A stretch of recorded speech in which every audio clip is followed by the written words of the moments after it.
another edition of Arsenal Fans Beat. On this edition, we're going to be looking at the match that is going to be played at the Emirates Stadium between Arsenal and Newcastle United. Newcastle United happened to be a bogey team for Arsenal in the last couple of years. Somehow, it's been really difficult for us to beat Newcastle United. Beating Newcastle United has become a big challenge for Arsenal. A team who had played 61 times, notching 38 victories, with Newcastle winning Arsenal 12 times. And they have all shared 11 draws apart. Out of that 12 times, this season alone, Newcastle did twice over Arsenal. Arsenal will be looking at this match as the redemption match to redeem their image. On this edition, I have the big fish in the house, talking about the chairman of Arsenal supporters chapter, Mr. Philip Manosise, popularly known as Huspee. Huspee, it's good to have you in the studio again today. Thank you, my brother. Thank you, Kennedy. How have you been thinking all the losses we had, especially when it has to do with two-legged losses to PSG in the Champions League? I just avoided social media because I knew there was going to be a lot of banter. I didn't have the energy to respond to that, so I shared that. I think that's a better way of dealing with it. There are some people who were emotionally entrapped. I can remember a lady on our platform sending a voice note playing the North London Forever anthem and she was crying. Wow. I felt emotion about it, but that's our own way of dealing with the stress, with the disappointment, and my own way was just to avoid it. So if you sent me messages after PSG ousted us in the Champions League, I have not responded yet. Please understand that it's reason. You see, the chairman has got a thick skin. He remained unfazed. That's what I keep on telling people in the social media. I say, look, once you love Arsenal, you cannot unlove Arsenal. We are unfazed, we are undeterred. We never say never because we are coming back again.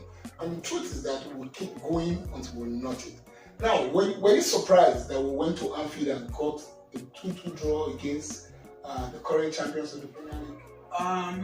I wasn't surprised because for me it was an evenly balanced match. We were just coming from the loss in Paris. And it was disappointing because for us that was the only trophy we were playing for this season. And Liverpool had won the league. They were less motivated and they lost their last Premier League match versus I think it was Chelsea. So I thought the tempo or the euphoria around the match was a little bit dampened by these things. I was expecting us to have kicked off because I think we have the greater say in this as we are still to secure our second spot to be guaranteed a berth in the Champions League. Of course, I know we will definitely be in the Champions League next season, but we just want to be assured of the second place. And so that spot is up for the taking. Our immediate rivals in the top 4, top 5, they didn't have results going their way. So I was thinking that it's an opportunity, but also it was a very huge match because Liverpool have not dropped points at home that easily this season. So for me, it was evenly balanced. I wasn't surprised with the whole draw. I was just surprised by the abysmal start to the game by the Arsenal team. It was just off. It was just totally. We were playing like we didn't train. Exactly, and it was shocking. The manner of defending was just so porous, and we were guilty of giving the ball away to Liverpool players in dangerous areas, and they punished us. Okay, talking about punishing us, this weekend we'll be playing against another Aquarius. Because whether you like it or not, Newcastle has become a bogey team for us.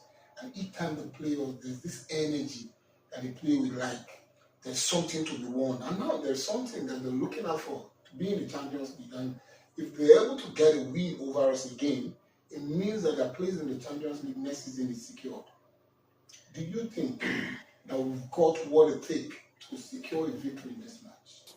Yeah, we're playing at home. Don't want us to have too much confidence. we have lost a lot of points at home this season. With Newcastle coming to our backyard, I don't want us to be overly confident that we are going to have a stroll in the park because we've lost at home to Newcastle this season. And they are fired up. They've already won a trophy this season. Probably they could even say they've had a better season than Arsenal. Don't forget that was after 7 years. Exactly. It's not going to be an easy match. It's going to be a difficult one. And we have always struggled against physical teams. I just hope that that's not the case over the weekend, that we are going to. We are not short of creating chances, but we don't put our chances away. That has been the problem. Hopefully, we can go through that and achieve the second bath and plan for next season. Okay, talking about planning for next season, this match, I want you to take the role because it is easy for us to see that there are fans. I'll talk about what Mikel Arteta is not doing correctly. You are the Mikel Arteta of this match that's coming up over the weekend. If you were to draw your lineup from the players that you have at your disposal, what would your lineup look like? Starting from the goalkeeper, the defense, the midfield to the attack. Unfortunately, I cannot say much on this because we don't have insider information as per the fitness of the players. Example, Declan Rice, we don't even know if he will be fit.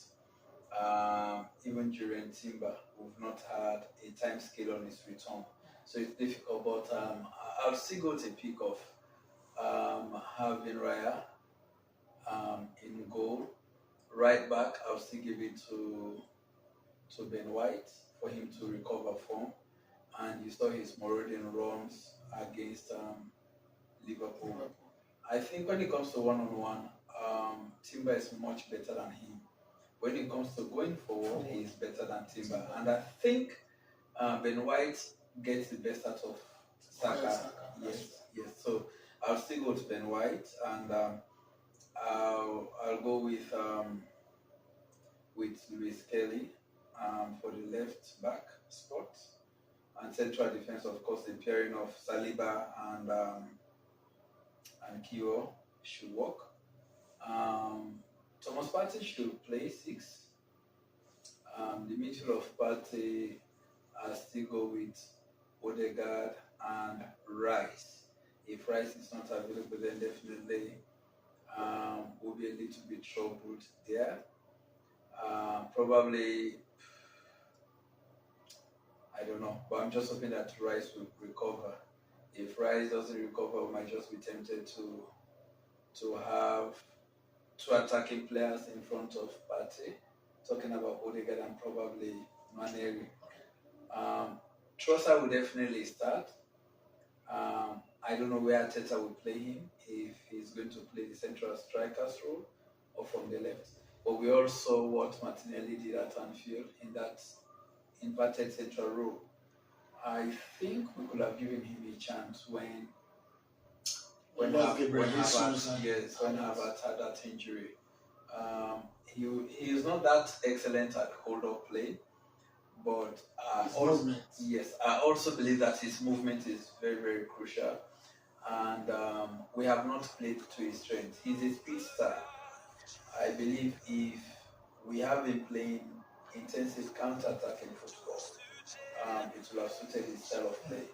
I have seen on many occasions where he make those runs for midfielders to just send the ball, throw the ball down to him, and nothing like that happens. Countless times he make those runs in games, and if you watch the way how Man City plays, and even Barcelona, they play this tiki-taka, they possess, then you just see somebody running and the ball is floated and he beats the defense line. We have not been able to do that. I just don't know why. I've seen this mistake severally. You see players running in line with the defense, trying to break the defense. Just send the ball through. The passes are not coming. I don't know why. So between Trossard and Martinelli, I don't know who will feature in the number 9 position. Hopefully Martinelli does, because of the goal he scored at Anfield over the weekend.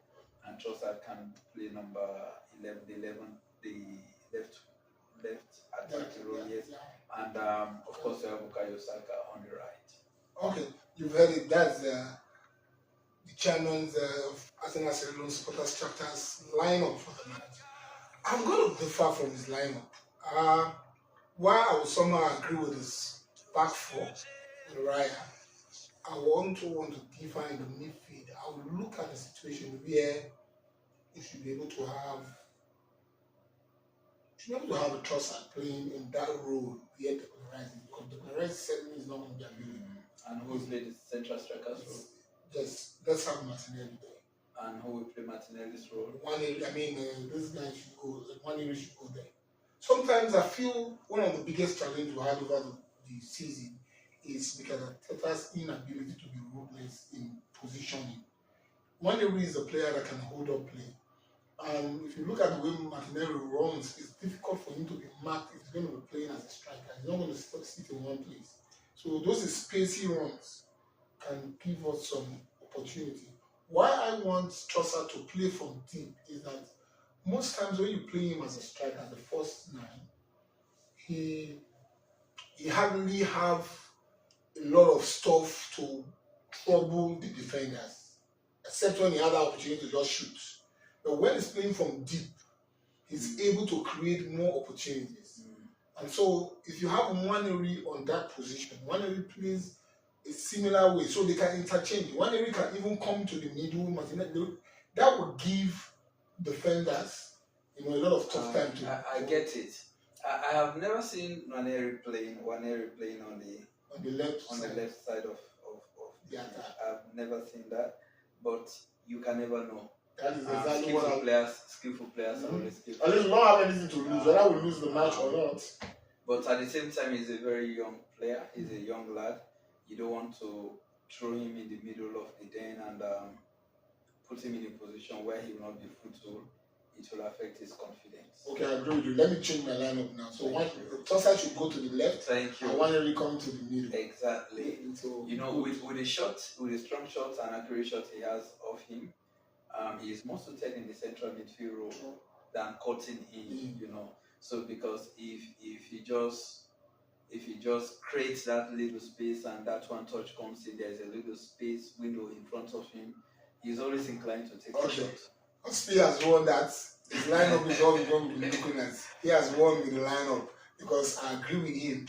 Let us not throw him to the Lions, then let us allow him to grow gradually into this role.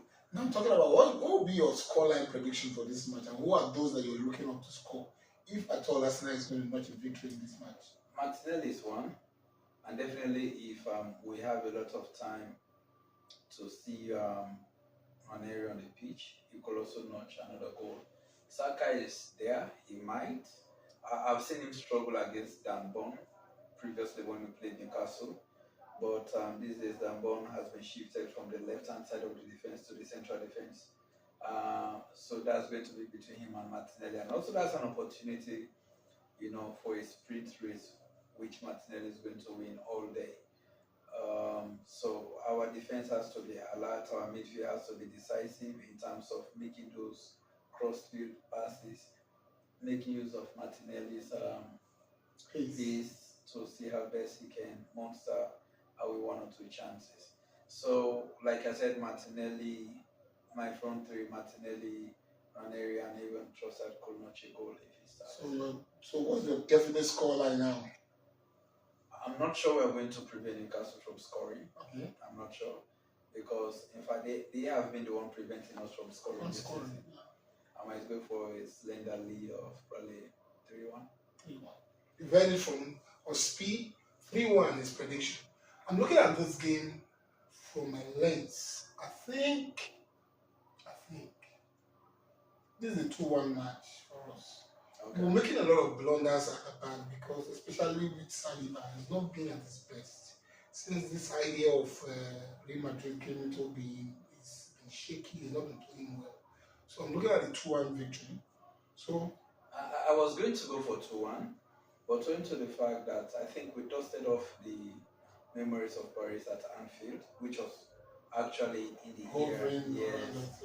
I'm expecting the guys to pick up, to have rejuvenated energy and just and just take Newcastle apart. So you got it, rejuvenated energy, and Arsenal is going to take Newcastle apart. And this is how it's been on this edition of Arsenal Fans Beat, having the big fish in the house. This man is doing a lot of big work here in Sierra Leone for the Arsenal fans.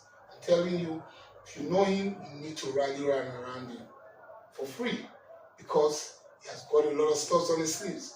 Until then, do you have the last word to the fans? Yes, I would say Arsenal fans, let's continue to be courageous. It's never too late. People are provoking, bantering us. That is it. But I sit here as your chairman, who is very proud of you. The tenacity you have in wearing your jerseys day in, day out, in the midst of all of this bantering, gives me hope that there is huge success on the horizon. It might not have been this season, but let's hope for tomorrow. And as long as we have life, we are human beings. Hope can never fade from us. I just want to thank you all. And those in the Arsenal Sierra Leone National Group, thank you. If you are not in the national group, it's an opportunity for you to be part of it. The host will tell you how to go about it. But also, I wish the Gunners victory over the weekend so that at least we can taste victory. It has taken about 4 to 5 matches where we either lost or drawn. We need to get back on winning ways to see, or in winning ways to see how best we can get ourselves in a jolly mood again. Thank you very much. Yes, there is hope for tomorrow. And we need to learn and look at how we're going to get ourselves into a jolly mood. And that jolly mood has to start with Newcastle beating them at the Emirates. And then we got on the final day and look at how we're going to take care of Southampton. Until then, on this edition of Arsenal Fans Beat, it is come on, you.